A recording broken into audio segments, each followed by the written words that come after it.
Viewers, আজকে আমরা যাব কিশোরগঞ্জের রোডে। দেখেন রোডটা কত সুন্দর, রাস্তার দুই পাশে গাছপালার সারি। এটা ধানের সিজন, সো আপনারা দেখতে পাবেন যে দুই পাশে মানুষ ধান শুকাচ্ছে, খড় শুকাচ্ছে, খড় নিয়ে দৌড়াদৌড়ি করতেছে।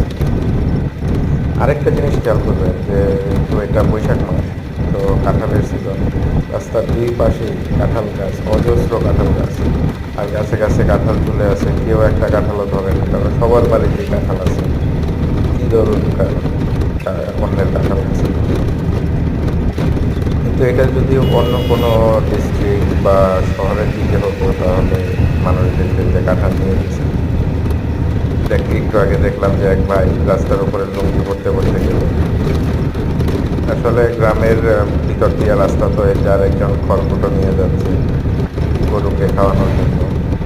এটা স্টক করতেছে তারা, সারা বছর এই খড়গুলা খাওয়াবে গরুকে। আর এই রোডে আপনারা খেয়াল করবেন যে সিএনজি আর অটো খুব বেশি চলে। হ্যাঁ, আর অ্যাক্সিডেন্টও অনেক বেশি হয়। আপনারা খেয়াল করলে দেখতে পাবেন রাস্তার একটু পরে পরে দেখা যাচ্ছে বিপজ্জনক রাস্তা, কারণ রাস্তাটা প্রায়ই খালি থাকে, সবসময়ই খালি থাকে। তো অনেক মানুষই খুব জোরে টানে। আমরা এখন ঈশ্বরগঞ্জে পৌঁছালাম।